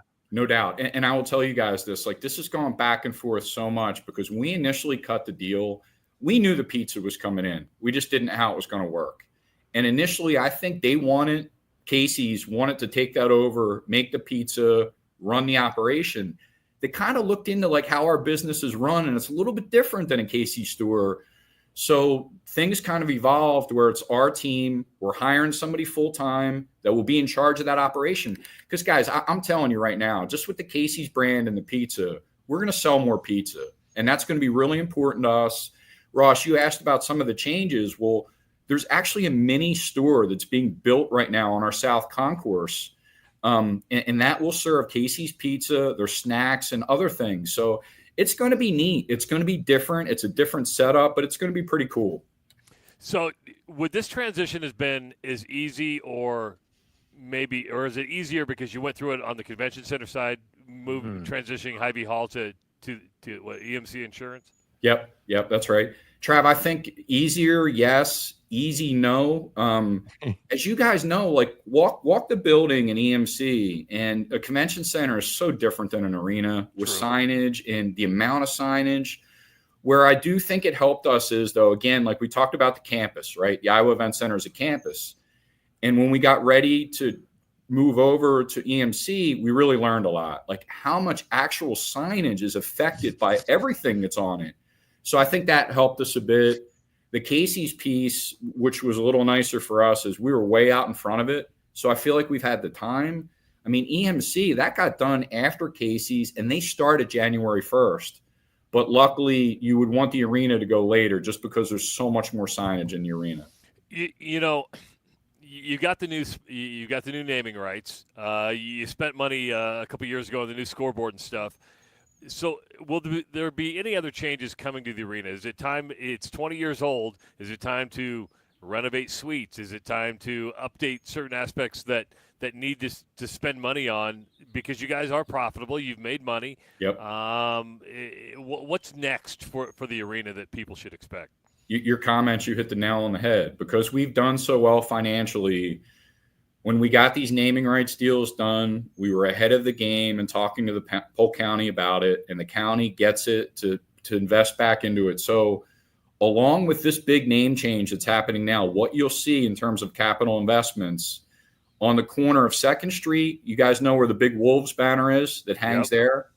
Right above there, we will have another digital LED board where we'll have upcoming events, advertising, all that kind of stuff. And we will have the same thing coming down 3rd Street where you guys see where the Barnstormers banner is. 2 really cool pieces. And I think that's going to be great. And then the one big thing inside the arena, again, our LED ring, the advertising ring that goes all the way around, 20 years old, that is getting replaced on that level. We are taking pieces from that ring, moving that up a bit. So we'll basically have 2 rings around. And they're 2 of our bigger investments that are coming in. And why do that? There's ROI there. We'll sell advertising. People will jump on there. They'll want their name out there, especially 2nd and 3rd Street. It'll clean that up, take those banners down, and it'll look sharp. And that's the county. They're way ahead of the curve on that. What about some people are asking about freeway signage and interstate signage? Isn't some of that stuff branded as Wells Fargo Arena? Not much, Ross. You'll see it. A lot of it's pretty general in that it's an Iowa Event Center. But you bring that up and you talk about the Skywalk. Adam spent about 2 hours the other day walking down the Skywalk because where does it say Wells Fargo? We got to take all that under consideration. And I'll tell you, one of the harder things right now is that we have to train promoters. Do you know how many events that we have on sale right now that will happen after July 1, where we'll have to cut new advertising spots? That'll all have to change. We're literally, Adam and I right now are working on getting a letter out to everybody. Everybody knows this is coming, but this is kind of like your reminder. Hey, July 1, we're Casey's Center. It's a lot. It really is. And not only that too, just our own staff, right? Casey's is our new partner. It's not the Well anymore. It's not Wells Fargo Arena. It's Casey's Center. So it's going to take a little bit of time. Yeah, good luck changing. I mean, the Well will always be. And you probably some people still call it Vets. Yeah. That's how, and again, it's the Principal Park Sec Taylor Stadium thing. It's hard to change this stuff. It's super hard. Guys, look over in Kansas City. I can't tell you how many people still call it the Sprint Center. They do. They call it the Sprint Center. People are like, what's T-Mobile? I do. Well, I'll give you an example just in Omaha. You'll remember this. When they, it was CenturyLink Center, so it was the Link forever, right? Yep. But when it switched to the CHI Health Center, and I'm wondering if this happens with people going through town who aren't from Des Moines, is that people showed up there thinking it was a hospital. People literally went there to get health care, and they're like, "No, this is an arena." I swear on everything that as recent as a couple weeks ago, we had somebody show up in the Hall of Pride lot thinking it was a Hy-Vee store. It's not even Hy-Vee anymore. So it happens. I mean, you are dead on about that. It's going to be different, guys. I think the cool thing about this is, and I've never done this in my career, where we've had 2 massive naming rights basically come up and expire at the same time and not renew. But I think the cool thing, and people that have questions and they're like, why? I think Wells and Hy-Vee looked at it and they're like, man, we had a damn good run for 20 years. Our name got out there. It accomplished everything they wanted to. And they're doing some different things now. And then you look at our new partners, Casey's, as soon as this thing became available, they jumped on it, wanted it way more than just branding. We're selling their food, their snacks, the rest of it. They want to be in there. And then EMC, the same thing. They've been a partner for a long time and they stepped up. They want this. And that's kind of cool. By the way, Casey's stock, I think, up 11% on earnings, and they're going to open 80 new stores, this year or next year? Amazing. They're doing okay. Now, Casey Center's going friend of my dad's told me a while ago, he's like, Casey's stock. That's where it's at, Ross. Didn't listen. Now, Casey Center's going on the roof. Is that going to be painted on? What are they going to do?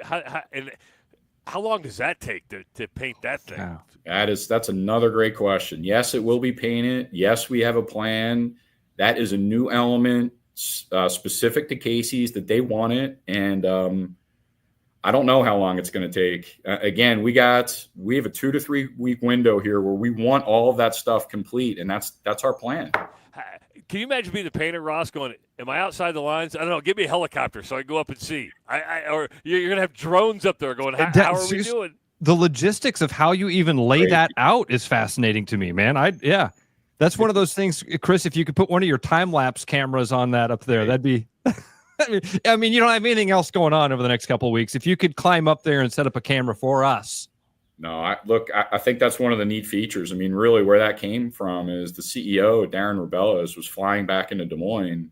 And like, if you go to other places, the professional buildings have it on top of the roof. And he's like, I want that. And I think it's going to be super cool. That's another little thing that takes you to that next level, is like being that bigger building.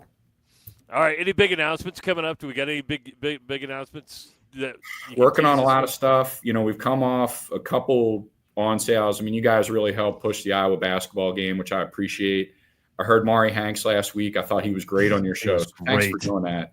Trav, I told you on the side that the fact that he goes way back with John Higgins and the rest of those guys, he's got a well-earned name in the industry. So appreciate that. That's obviously coming up in December. Comedians have been huge for us. You guys were at Shane Gillis. That was a big night with over 16,000 people in. Matt Rife had almost 11. We got Bert Kreischer coming up. We have Gabriel Iglesias coming up.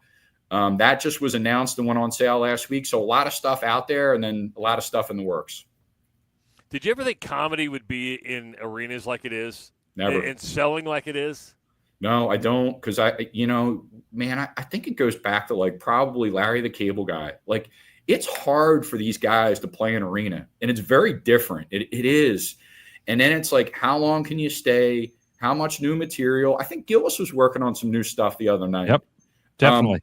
No, I never saw that. And it's amazing because I think in the last 2 fiscal years, we've done like 9 or 10 comedy acts, which I never would have believed. Oh, yeah. You've had Cat Williams and Dave Chappelle. You've had some big comedy acts. Go right down the list. I think people like it because it's a fairly fast show. We were done by like 10 o'clock, Absolutely. Right? Yeah, I mean, Matt Rife on Sunday night, and I'll be honest with you guys, I didn't know him that well. I mean, he's only 29 years old, and I didn't know his material that well. I did get to watch the show the other night. What impressed me the most the other night is his comedy on stuff that was spur of the moment, that was not scripted. That takes some talent, and he worked with the crowd. I mean, people were roaring. And Trav, like you said, show's over at 9:20 on a Sunday. You're home by 10 at the latest. Wow. Chris, he got his big break, and he being on his feet, thinking in a comedic way, in an improv fashion, by doing that Wild 'N Out show, which was on MTV. They were coming to the arena, and then that canceled. What happened there? Yeah, it's unfortunate, Ross. It's just one of those that kind of didn't work out. If you know that show at all, like, so Nick Cannon's the star, right? And then he's got all these castmates that come in and are part of it. And when you're doing a show, it's pretty regimented, like, his TV show, I mean.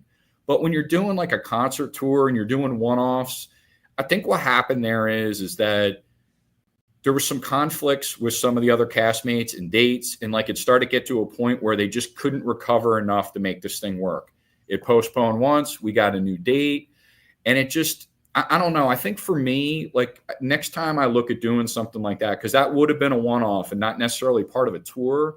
The tour, you feel a lot more comfortable. Like, you're not canceling a whole tour unless things really go south. This one just kind of fell apart. I don't know. I thought it would be a neat thing. Like, what we try and do in that arena is be diverse. We have suite holders and premium seat ticket holders, and like, they just want to see different stuff, different content. Just didn't work out. So when somebody cancels, like when Pink canceled on you and when they cancel, are you reimbursed? Because you've held that date, right? I mean, you've said, okay, that date's ours. Do you get reimbursed in any way for holding that date? No. We don't. No, we don't. And it's tough because like people are just like, oh, that's too bad. What most people see is if you bought a ticket, you're getting your refund. You're good, right? But what they don't understand is, so for Wild and Out, that's been on sale for 3 months, what do we have to do? We had to sell those tickets, which the ticket provider charges. We usually make money because the show goes through and we have service fees. But when the refunds come in, we lose money on that. And then the other piece, guys, is just advertising. We're spending money to advertise the show that you don't get back. So, no, you don't get it back. Wow. Man. See, you need a lawyer to get you a better contract, right? Well, I mean, Travis, I'd imagine this, and you know this. You're obviously being a smartass here. These contracts exist. I mean, we talk about the boilerplate stuff. You can't exactly go in and reinvent the wheel here on this stuff. And guys, for that, I mean, your questions are fair, but like you are at risk a little bit. And luckily I'm indoors, like imagine the outdoor shows and that kind of stuff. But what I would say to that is like over a 7 or 8 year run, we've had 2 shows cancel. So it's not like we're dealing with it that often. Pink, that was a tough circumstance, man. She puts on a great show and she physically needed to get surgery. And we just fell in this little window where there were 4 dates that got postponed. She went, had her surgery, and they just didn't get made up. And that was unfortunate. All right, Chris, always appreciate you taking the time. And Ross and I were talking earlier. You always have an open invite to come on here. Anytime, man. We love having you on. You guys are great, and I appreciate that. And like I told you, you just don't want to get to the point where you're on enough where you get a little bit boring, or like we don't want to hear that venue manager anymore. Appreciate it. We love it. We love having you on, Chris. See you, buddy. All right, we'll talk to you later, buddy. See you guys. Chris Conley, Travis, big one. You come into town Friday night. It's Bone Thugs and Harmony, E40, Too Short, Mac 10, DJ Quick, The Dog Pound. No, I'm not coming to town. It's not your show? No, not my show. It sounds like something you'd want to watch, though. I would love to be down there. I'd love it. I know a guy. You do know a guy that could, yeah, right. Yeah, man, go down and see Too Short, blow the whistle. Bone Thugs and Harmony, it's the first of the month. Wake up, wake up. He brought up a good point. Will you still call it, because I still call it Vets. I mean, it was Vets when I was growing up. You still call it Principal Park Sick Taylor Stadium. Will you still call it the Well? It'll take a while. It'll take a while. And Chris is, I love that he's got that attitude. You know what I mean? It would be real easy for a guy in Chris's position to put his foot in the sand. We're Casey Center.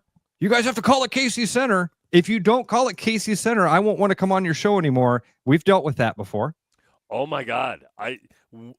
When the Omaha World Herald, when the first naming rights for the CenturyLink Center, it was CenturyLink Center at the time, they refused to write CenturyLink Center because they weren't used to these naming rights. Then it just became petty, right? You're like, what are you doing there? I mean, who cares? Travis, when I drive by the CHI Health Center, I drove by it on Saturday. I drove by it. The first thing I thought was, that is a giant hospital. Why aren't there windows? Why aren't there windows in the hospital? Oh, that's right. That's the event center. Yeah. That place took a beating because they did not like a health center sponsor it, spending that kind of money. They're like, healthcare is going through the roof anyway. Why are you spending your money on that? So it comes from a different budget. But no, so the transition is taking place. It is, as we just heard, a lot of work. And you're going to see the transition continue through the end of the month. And then July 1st, we all change our habits and call it the Casey Center. Anything else we got to wrap up with? Oh, dude, I have so much stuff. CBS Sports had an article ranking the quarterback rooms in the NFL. The best backup quarterback in the league right now is considered to be Jimmy Garoppolo. He's Matthew Stafford's backup with the Rams. This is where it kind of falls apart, though. I forgot that Kirk Cousins was signed by the Falcons to be a backup. He lost his starting job last year to Michael Penix Jr. So listed as the number 2 backup in the NFL. Daniel Jones, number 3 backup for the Colts. Number 5, Tanner McKee for the Eagles. Eagles have the number 5 backup in the NFL with Tanner McKee. Had no idea. Who's Tanner McKee? The Browns don't even know who their starter is going to be, but this lists their backups as the 6th best because, hell, it might be Joe Flacco. Might be Kenny Pickett. Might be Shedeur Sanders. Either way. Did they list all 3, so you just pick one? They really did. They said Kenny Pickett, Joe Flacco. Oh, and by the way, it could easily be rookie Shedeur Sanders. Just thought that was interesting. I don't know. And the Vikings. How about this? The Vikings have the 10th best backup in the league, Sam Howell. How would you like to be ranked the best backup? How would you like to be in the honorable mention of the list? That's where you find Jameis Winston. Winston's still playing? Andy Dalton is still playing? Andy Dalton will be 38 halfway through the 2025 season, but close to 170 career starts, making one of the most hands-off backup plans in the NFL behind Bryce Young. I didn't know. I thought Andy Dalton was coaching. I did. I'm not kidding. Did he go coach a high school team at one point? I think he did. Am I crazy? No, you're not. I think that was he was like in North Carolina, went and coached, and then he's like, I got signed. I gotta go play. I gotta leave. And the final note here, Mike McDaniel had one of your favorite quotes of all time. He was asked about Jalen Ramsey not showing up for the mandatory mini camp. Mike McDaniel quote was, "I don't personally give a shit about what I feel. I don't even really go down that road of how do I feel about it. My job is to react and control my controllables and make sure that people are moving in one direction appropriately. Business is business. The opportunity that business does provide in the offseason is a rep to the team about handling noise." I read that. I'm like, that's good. How do you feel about it? I don't give a shit about how I feel about it. All right. That's a good way to wrap up today's show. If you missed any part of it, you can go back and listen to the replay at therushladio.com. We'll be back tomorrow morning with a Thirsty Thursday. Bruno going to be joining us on the Rush Radio Show powered by Willis Automotive. Hey, everybody. Mason Miller, sales manager out here at Mini of Des Moines. We got some great things going on this month. Right now, you can lease a brand new Countryman for as low as $369 a month for 39 months. Also, we're running a 3.99% at up to 60 on all models, excluding the convertible. Also, you can lease a new two-door hardtop as low as $299 a month lease. If you have any other questions, come visit your favorite motoring advisor or visit us online at miniofdesmoines.com.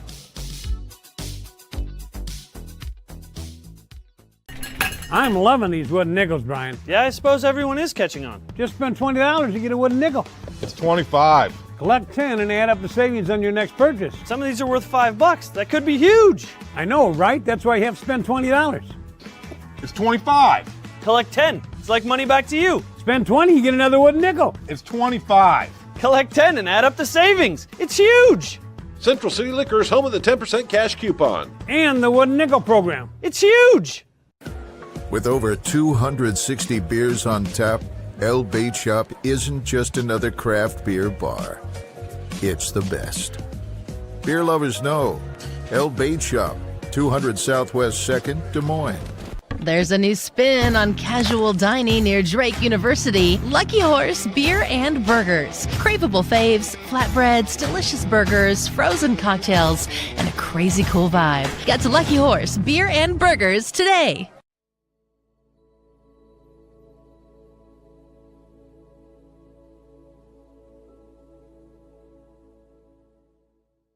Are you thinking about buying a home this year? Start by getting pre-approved with Gary Presnall at Northwest Bank in Des Moines to see how much you can qualify for and what loan programs meet your needs. Gary can get you pre-approved in 30 minutes or less with a pre-approval letter to you. Gary offers first-time home buyers programs, VA loans along with FHA, IFA, and conventional loans. Call Gary at 515-975-6767 or find his profile at nw.bank.